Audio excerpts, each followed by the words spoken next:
1997 Honda CR-V Gen 1. First impressions last, yan ang sabi ng marami.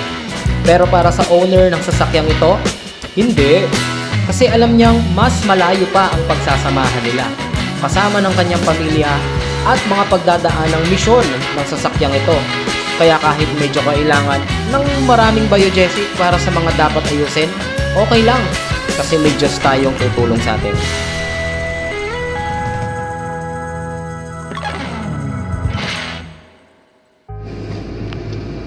Yun, what's up mga bro? Ang review natin ngayon is Honda CR-V Gen 1 1997. So, isa kang tunay na 90s kid kapag ka pinangarap mo yung mga ganitong kotse. Di ba bro? Yan. So, ang kagandahan sa otong ito, nung una, masarap niyang i-drive. Yung comfort ng driving nandito sa kanya. Tapos, yung positioning mo habang nagda-drive ka. Actually, pag ako nagda-drive, nakadikit talaga eh. And nakadikit ako talaga ngayon, pero hindi ako masyadong nakaganyan. Naka-stretch yung mga kamay ko, kaya komportable siyang i-drive. Then, ang headroom, malaki. Hindi ka parang mauuntok, although maliit ako, pero okay lang. Tapos, ang legroom, ayos na ayos. Wala namang problema. Tapos pagka dinrive mo siya, kita mo lahat ng kita mo lahat ng side, yung sa kaliwa, sa kanan, sa harapan, kita mo lahat siya. Hindi ka mahihirapan magtitingin-tingin. Actually, nasa narrow road kami ngayon sa may Balinta, kung saan ang daming sasakyan, ang daming sasakyan, tapos ang liit ng kalsada, pero since CR-V yung dala natin, yun, Honda CR-V. Ito isa to sa mga pinangarap ko rin na maging kotse nung bata ako, bukod sa Honda Civic. Siyempre lahat naman tayo gusto ng Honda Civic, diba?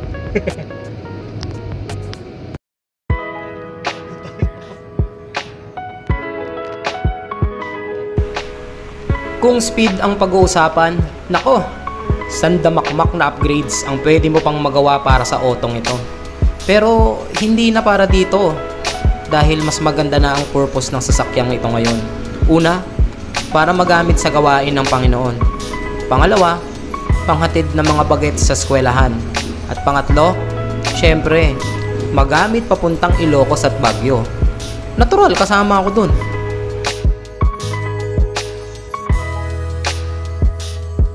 B20 high intake, mas mataas ang horsepower ng low intake B20. Pero pares lang dun. Hindi naman siya magkakarera. Basta pogi, Brad, no? Oo, basta pogi. I-maintain mo ito, linis na ganito. Dinadala rin sa Honda. Opo. Linis yun. Ito yung body ko. Halos walang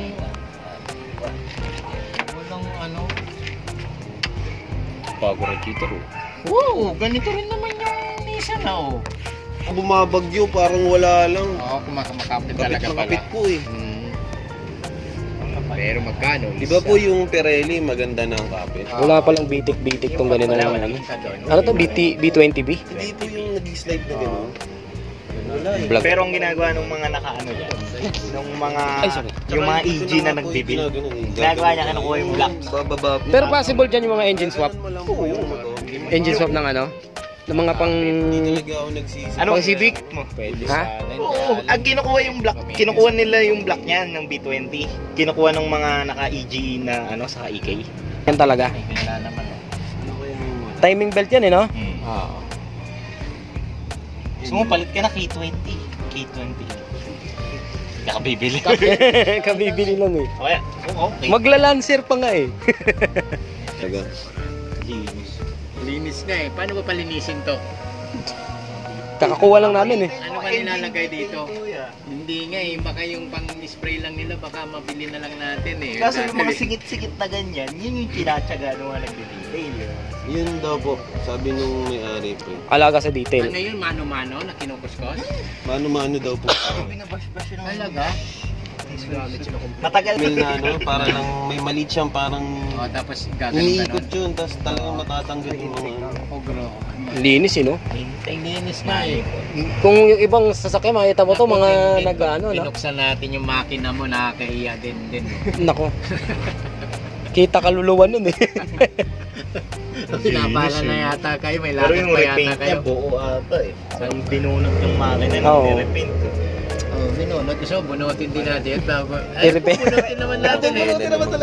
Oo, mukhang masayalan yung may-ari. Tsaka yung may-ari niyan, 3 sasakyan eh, puro Honda. Pinag talaga siya. Ngayon, Bibili ka ng ganyan. Oh, di ba yung may-ari na pinagbilan nyo bro, baka magbenta uli siya. O, ito prospect nyo. Kahit yung sa akin nun, yan. Basag. Prone yan. Ayos lang yan. Yan lagi. Papalitan mo na rin naman yan. Malutongers. Hindi, sa may mga tama na oh. May mga palitan mo na yan. Hindi mo na yung mapapabapping. May mga hindi na kaya ng bapping, palit. Order ka na. na lang kayong Artiga, yan gusto ko. Artiga. Artiga, maganda. Tipid yan. Kaya ba? Kaya. Yun na, okay na yun. Malaki pa nga kanina eh. Hindi driver pagka. Pero pag nag-aaral ako, na-place. Hindi kaya. Kasi niya sa nyo Bawi na. kasi. Lalaglag. Hindi kasi Lalaglag. niya sa nyo Bawi kasi. na. Para kaya. Kaya siya malaki. Ito. Bago pa yung baterya. Ultra plus. Ultra Plus. Ako na mo magiging issue nito. Ano yung naging ano yung naging problema mo niyan, yung servo mo kamo? ICD, smart sensor. Yan naman lang yung sakit niyan eh. Servo. Servo motor. Hindi. Servo motor. Ano, yung Sensor. maintenance na. Yan ang madalas problema niya. Oo. Pero bumababa yung tas angat ulit. Ano yun? Cleaning, kaya. Pwede. Pag hindi nadala. B16, K18, K20, basta may VTEC at Type R na sticker sa harap at kita mo yung intercooler sa bumper at kung ano-ano pa, matik, maangas yan. Yon. 1997's Honda CR-V Gen 1. So ito yung interior niya. Yan. For me, ang ganda rin nito. Ang ganda rin yung dashboard niya. Yan. Tapos legroom, malaki. Maganda. Then sa dashboard, makikita natin dito yung RPM. Meron siyang RPM, speedometer, at syempre yung gasoline gauge and yung temperature gauge.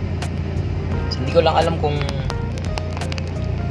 merong mga carb type or ewan ko, baka wala naman yatang ganun. Wala akong nabalita ang naglabas ang Honda ng carb type eh. Yan. RD. So basically lang seater to 1, 2, 3, 4, 5. Pero yung ibang mga CR-V meron siyang upuan dun sa likod. Hindi ko alam kung anong generation yun. Pero may mga inisa natin sheesh. Yan, meron siya dyan. Ito kasing Gen 1 na to, ang CR-V na to, wala siyang upuan dyan sa likod. Pero kung susumahin natin, malaki. Actually, napagkakasya nila dito dito sa second row ng upuan, napagkakasya nila yung 4. So, kung pwede magdagdag to, mga bangkito siguro, kasya.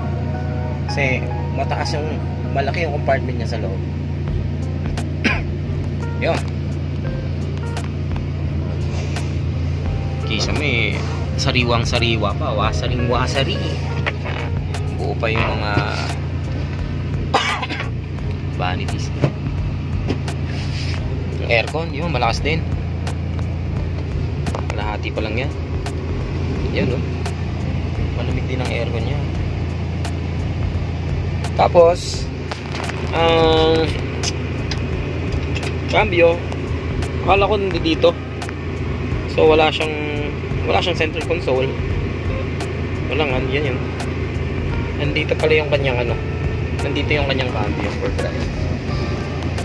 Oh, nakalimutan ko sabihin, nandito rin pala yung sa park, reverse, neutral, drive 1, drive 2, and drive 432.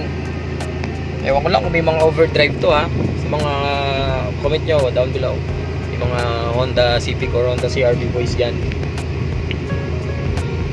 So yun, sobrang neat. Ang laki sa loob ah.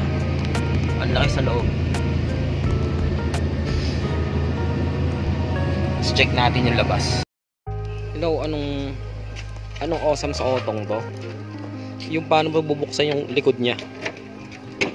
Mauna talaga to. Mauna yung salamin na yan. Taas mo muna to. Yan. Kita mo na siya. Yan. And then after mo mabuksan yan, syempre ito naman. Tada! So meron ka ng parang camper van. Mini. Sa'yo yan? Sa'yo yan? Kay daddy to? Pasuot mo. Mamaya ano yun. Yan. Tapos dito, meron yan nakalagay na lamesa. Sadly, inuwa na yung lamesa. May lamesa dyan eh. Ito na yung naging tabla na yung lamesa. Pero okay lang. Yan talaga. Payong. O, get mo. Ay, wag na. Diyan na pag umuulan. Yan loob na CR-V Gen 1.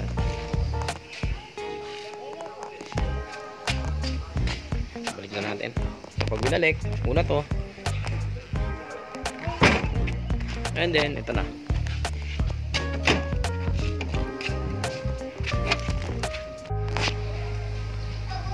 Baba, ano? So, itong CR-V na to mababa. Grabe.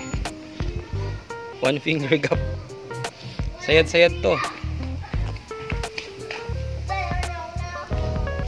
Love mo tong car mo? Love mo? Love mo yung car nyo?